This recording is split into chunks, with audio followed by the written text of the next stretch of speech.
Ngayon, no, natapos na po natin yung motor, sir. Ngayon, testing po natin, no? Okay. Nag-install tayo ng package number 5, which is mini driving, PIA horn, combo lights, horn passing, horn switching, tapos yung rapid horn. Ayan. Okay. Check natin, no?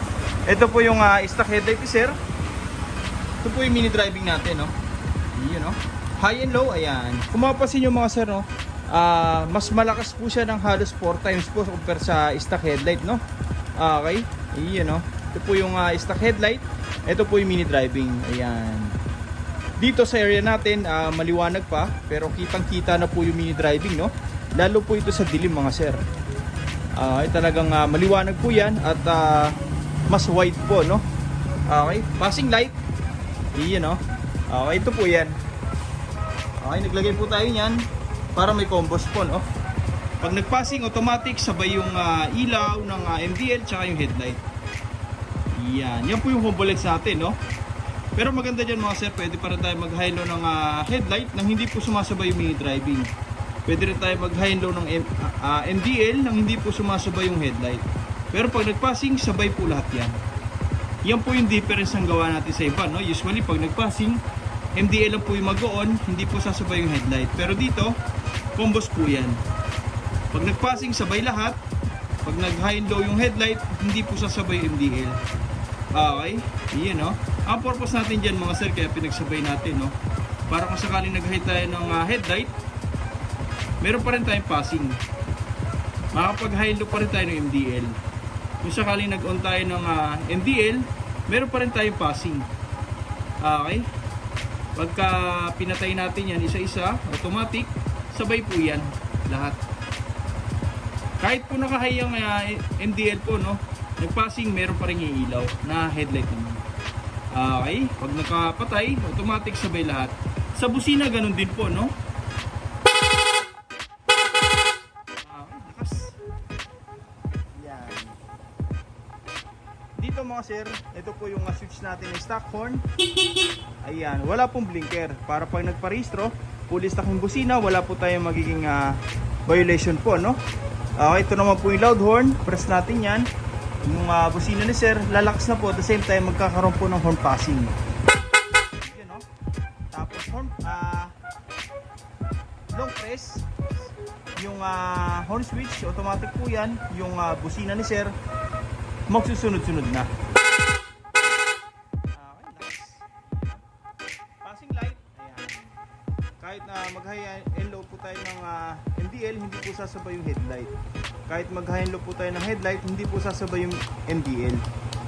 Okay? Passing light, automatic, sabay lahat. Kahit po naka-on yan, no, mga sir, sabay-sabay. Yan. Nag-passing, meron pa rin. Busina, ganun din po, no? Okay? Yan, no? A few moments ago. Alright, Sniper 155, yun, no? Sila sir po, no, dumayo sa atin. Magpapa-install po nung package number 5, no? Plus voltmeter with charger. Ayan, bali dito mga sir, nahanda na po natin lahat ng mga electrical wire, no? Ito po yung mga gagamitin natin. Ayan, naka-harness po yan, ano? Tapos ito naman po yung stock ng Yamaha, hindi po natin yan ginagalaw. Okay, nag-umpisa po tayo dito sa taas. Ayan, malinis na po yan, no? Okay, wala po tayong makikita mga wiring na naka-expose. Ayan, malinis na malinis po. Dito, naglagay na po tayo ng MSM switch. Original po yan. Tapos, passing switch, horn switching, stock to loud. Ayan.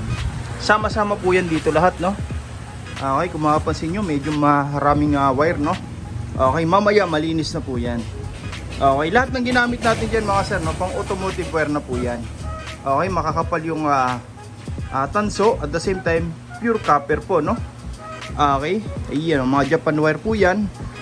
Pang sasakyan na. Okay, ngayon nasa kalagitnaan na po tayo ng installation, no? Bali, hinahanda na po natin lahat ng wirings. Maglalagay po tayo ng power module dito para may control no, lahat ng mga parts na kinabit natin ngayon. Ikakabit natin ngayon katulad ng PIA horn, mini driving. Yung PIA horn isa nandito na po.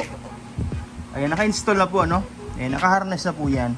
Original PIA, legit po yan, no? Hindi po yan class A. Tapos yung voltmeter, lalagay natin dito mamaya. Ayan, nagbutas na po tayo dito, no? Okay. Lahat po yan mga sir nakahinang, no? Bago natin balutan yan. Okay? Para mas accurate yung dadaloy na kuryente, at the same time walang fluctuation po, no? Okay, kung mapapansin nyo, marami pong wirings, no? Ganito po tayo maglatag ng wire, no? Talagang hinahanda po muna natin lahat bago natin balutan. Okay, medyo mahirap pero kayang-kaya po yan. Okay, ayan. Yun, no? Naka-rapid horn na rin po ito mga sir. Yun, no? Para sunod-sunod yung busina ni sir pag loud horn. Tapos may passing light na horn passing, meron na rin po ito. Okay, kabit na natin yung power module, tapos yung MDL. Okay. Ngayon, natapos na po natin, no? Naikabit na natin lahat ng mga parts, yung busina, yung mini driving, ayan, no? Tapos power module, ayan. Dito mga sir, no, nagagay po tayo nito para may control, no? Siya po yung distributor ng power mula sa battery papuntang trigger, and then sa mga switch, no? Papunta na po yan dito, and then sa output na po sa busina, sa mini driving, combo lights, horn passing, rapid horn. Diyan na po lahat nakakonect yan.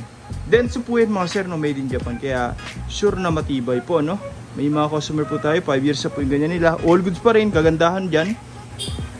Maisipan man natin magpalit ng busina, ng mini driving, plug and play na lang po. Hindi na po tayo magkakat ng wire. Ito na rin po yung gagamitin natin, wala na pong gagawing rewirings. Plug and play po, no? Okay, kahit anong brand ng busina, anong brand ng MDL, applicable po dyan, universal po yan. Okay, ayun, no? Dito mga sir, yung MDL na yan, na high lumens po yan, no? Naka-stainless bracket na rin po, hindi po kinakalawang. Okay, demo natin mamaya, no? Yun, no? Dito malinis na rin po, no? Wala tayong makikita mga nakasuksok dyan ng mga wirings na pwede pong mag-short no katagalan. Dito wala ring mga nakasiksik po na kung ano nung relay po, no? Wala po yan, malinis na malinis po. Yun, no? Yung busina, ito na rin po. Ear horn, ayan. Okay, stock na busina, dito pa rin, naka-intact pa rin po. Naglagay lang tayo ng switch, no? Para sa stock horn, loud horn. Tapos yung voltmeter with charger, ito po, no? 3.0 amperes na po yan, fast charging na po, no? May digital meter na rin po para sa monitoring ng baterya natin. Okay, tsaka may on-off na rin po, no? Para pwedeng patayin kung sakaling hindi po gagamitin, ano? Okay, may takip na rin po yan para hindi basta-basta inaabot ng tubig, ano? Okay, ayan, no? Ayan. Yung MDL, testing natin, ito po, no? Ayan, no? High lumens po yan mga sir, no? Super yellow, super white. Okay, passing light, naglagay na rin po tayo dito. Okay, ayan, no? Kabit na natin yung mga pairings po, no? Okay. Kung magpagawa, no, direct message nyo lang po, MJ Works. O kaya punta na lang po kayo dito shop, no? First come, first serve po tayo. Okay, maraming salamat po.